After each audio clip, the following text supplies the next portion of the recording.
been really hot for the last several days, so I'm out here pretty early. I've already just watered everything and trying to get whatever work I need to do in the garden done before the heat of the day, because yeah, it's going to be 90 degrees again today, and I looked at the forecast and it's going to be about 90 degrees for the next 10 days. So I did have to give the garden a good water today, as well as all the pots. I usually don't water the garden every day unless it needs it.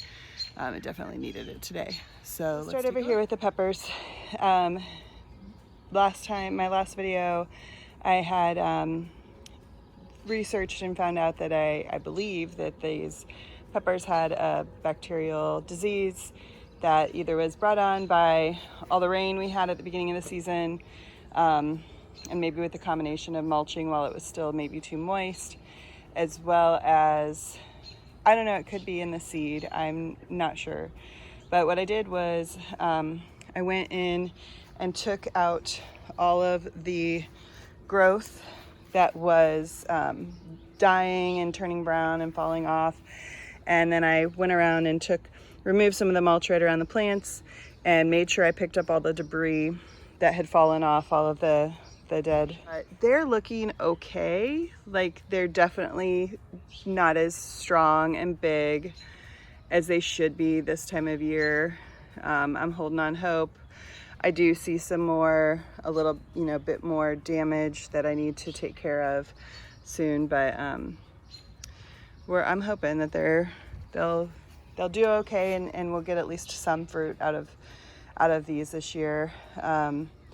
I've got the remaining spinach here that I'm letting go to seed and just waiting on that. It takes longer than you think. I did get some seed off the other variety that I had. It was an earlier variety. We got the lettuce or the spinach earlier, and then it went to seed earlier.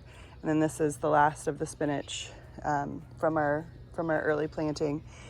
And then just looking around at the beans are getting taller. They're flowering. I've got some little tiny beans on this plant, and then over here on this other garden, there's also a bunch of little tiny ones. And these will get long, like they'll be longer than my palm.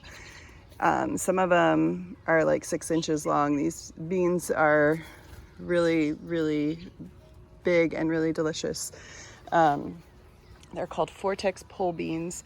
I did just come out this morning and harvest a bunch of the snow pea or sugar snap peas here, and these are already, like, this plant here is already kind of dying off. I mean, it's been so hot. I don't think I'll get much more out of these, just because it's gotten so hot so quick.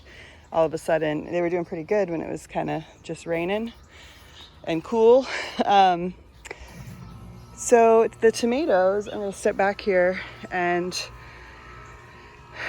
tomatoes are looking really good. I mean, look at the cherry. It is already almost at the top of this. It's going crazy. It's got some good fruit on it, like tons of fruit here. We've got some fruit coming on here on these plants over here. Look at this. That is just so gorgeous. That is so many. That's a handful right there, and they'll get big. And then here we go, some more. The tomatoes are I'm just loving them. There's some more down in here, but I can't get too close to them, reaching in. And then over here we've got the brandywine. It's got a nice fruit on it. There's some more up here. This one at the end has had the most struggle because I planted it, early, and it got damaged from hail. So it's flowering, but there is, it's got lots of flowers, but there is no fruit on it yet. And I'm noticing a little bit of this, so it was a little more susceptible to fungus. I am gonna go ahead and trim off any leaves that I see. I'm gonna prune those off. And it does seem to be just, there's 2 of them down here at the bottom, which those are the ones that tend to get disease first, the bottom leaves. So I'm gonna trim those off and see if we can't keep this guy healthy. So that's the first bed. Middle one is just like filled to the brim. Got these really awesome, beautiful, bright red beets growing. And I was checking those. They're starting to get good roots on them. The carrots, just loving it here. And then the cucumbers, lots of flowers down below. Look at all those little flowers. Ooh, I don't like that little guy. Get out of there. Get out of there. And yeah, they're looking really good. And I can't wait to pull out a bunch of cucumbers. The zinnia, kind of getting wedged in here. Everything's like up to my waist or taller right now. And then the pepper plants, there's a better view from the other side. We'll go over here. The hot peppers over here, they seem to be doing really well. The only one I'm worried about is this first one. It does look like it's taken some of that bacterial disease issues as well. Some of the bottom leaves have dropped off, and I don't see any fruit on this, though I am seeing some flowers. The other one, look over there, look at those beautiful jalapenos. I got 2 I can pick here. And then this one's just got a whole bunch of cayennes hanging on it. And look, the cayennes are just awesome. Look how many there are. Look at all that. I trimmed a whole bunch of basil. We did our second round of pesto. And I got 2 ice cube trays full, plus dinner and lunch. And so they're all trimmed down. All the basil in the garden and in the pots has been pruned and trimmed. And picked a bunch of onions yesterday. And one of my favorite things when I was a kid, whenever we had green onions, we would just pick them, and my mom would just set out like a little tiny bowl of salt, and we just dip the onion in salt and eat the onion up as high as you could until it was too spicy to eat it up. So we had some of those last night. They were delicious. A little taste of summer. But you know, these we need to still pick some more, eat some more green onions, cook with them. Some more beets over here, and then the last garden, the little one over here. Man, it is so hot. I am dripping sweat. It is so hot this morning. I'm glad I got out here early. My kale is getting eaten up. Those little green caterpillars. Let's see if I can find any on here. They're just eating up the kale. They like to live underneath the leaves, and so when you find them, you'll find them on the underside, and then if I find any, I just kind of grab them and pull them off and smush them.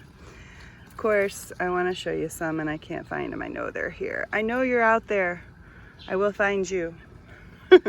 I picked a bunch of parsley down, so this is going to come back and bush back out. I also picked a bunch of sage. We had really good sage, and now that I've just watered everything, should pop back up again. But I had a bunch of sage here. Got some drying in the house. Also picked a bunch of the rosemary. So as I see the herbs start to get big, I'll trim them and either hang them or put them on a drying rack to dry them out, and then I'll put them in jars and save them for later. I could probably do this to the time. But yeah, all the basil was really big, just trimmed it. I do get to come out, and got a bunch of chamomile in all the gardens that I need to kind of come out and pick off the heads. I kind of waited a little too long for some of them. But they'll still make tasty tea. So This is our July 3rd garden. Let's look at the pots.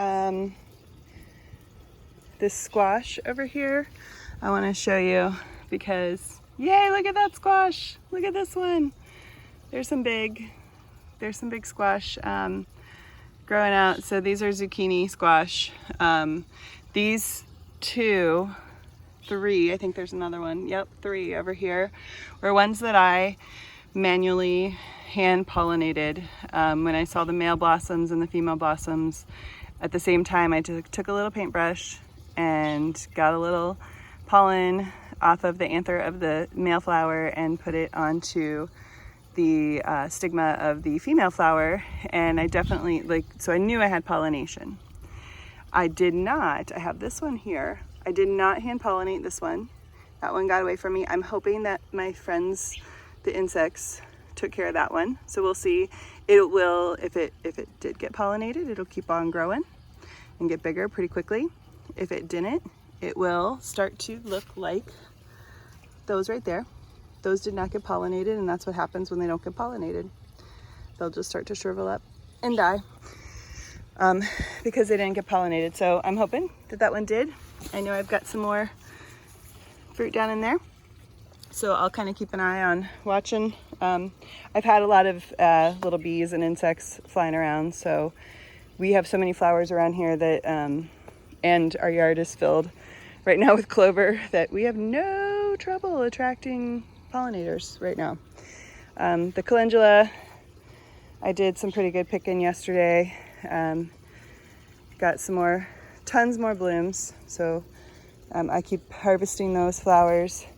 Lots of fruit on the porch tomato here, some more growing here, and this thing is just, it's getting so tall. Like I put in this stick here, and actually I need to go, and I have one it's a couple feet taller. I'm gonna need to get that out today for this tomato because it's about as tall as me now, and it's only July 3rd, so it's gonna keep growing.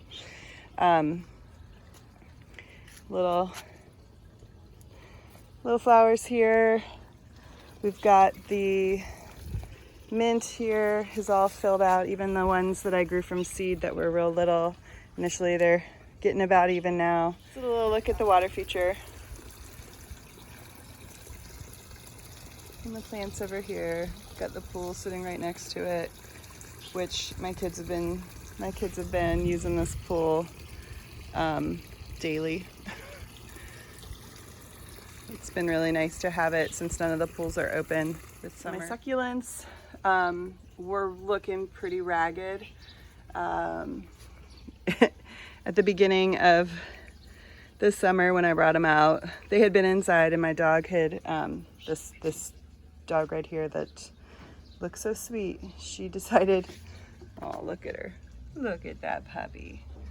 She's so cute.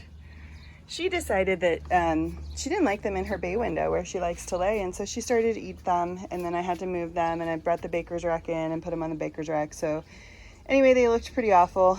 So I repotted and fixed a bunch. Some were leggy. So we did some work on them. They're looking much better now. The sun is directly behind me. And so these are cool. This one and this one up here are Easter lily cactuses, and they will grow big white flowers on them. They'll get a shoot, like a stalk that comes out, and then this is a huge flower, and it's just for a day. They're so pretty. But we also have all these trays now.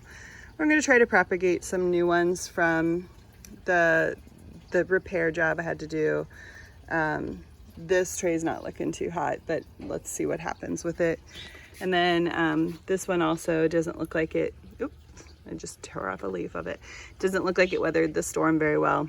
This was all repotted, and these had gotten like super long and super leggy. So we'll see how these go. This one's not looking super great, neither is that, but I think this one will be okay. I'm not sure. Succulents are pretty resilient. These were ones that were just these huge long, they had become huge long stalks. I cut them off here, but I'm gonna let new growth come out here. And then there was another one here, a different succulent. And then I just threw in some of these. So we're gonna see what happens. And this was from another plant or from another pot. I just moved it out to this because it likes to trail. This one likes to trail too. So we'll see, maybe this hanging basket will work better for that one. And then I have a bunch of extra little succulents that, you know, you can grow new starts off succulent pieces pretty easily. They just take a while. This will be a few months, at least several months before we get a plant that's ready to transplant. So you just have to be patient. And then I've got to get you over here to the side garden because the coneflowers are blooming and they're so gorgeous. As they come up, you know, starting to look like just these little green, all the petals are all curled up, and then they get a bigger, and then they'll start to like unfurl or curl open, uncurl, and then as their leaves get, you know, open all the way, they start to reveal their beauty. But there's tons of blooms on there. And I love that there's this variety in the color. These are the Cheyenne Spirit coneflowers. And then these just keep getting bigger. They've got to be just about ready to open up. These little ants like climbing up them, but they've gotten really long now. You know, they're nearly the size of my palm. And I did have to tie these up because they were hanging over quite a bit more. I had to tie them back up to the fence. I had to move this clematis. It was like climbing out over this tree, so I had to train it back up there. And then we've got these pretty lilies blooming, and this crazy climber here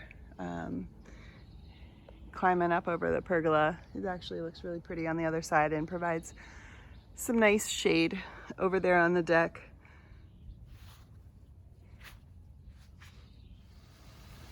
I want to show lastly the progress on the compost and take a look at, let's go take a look at the composter. Come on, let's go look at it. So here's what we have so far. We have to put our doors on the bottom that'll flip up, latch open, and latch closed so that nothing can get in them. And then we're gonna put lids on the top as well. And yesterday, this was real, you know, was sitting pretty crooked as the, you know, the swale of the land angles towards the property line. So yesterday I went out and dug out the sod that was underneath here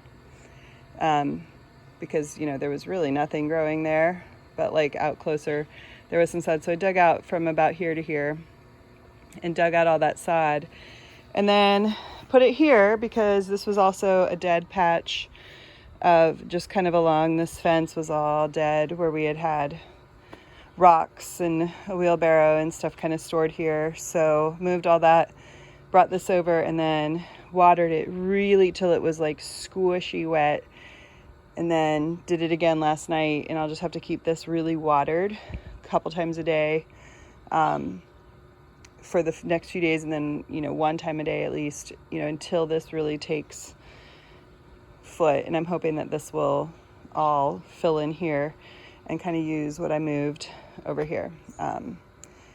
And that's it. That's the garden on July 3rd. Hope everybody has a happy 4th of July. Be safe. Be kind to one another. Take care.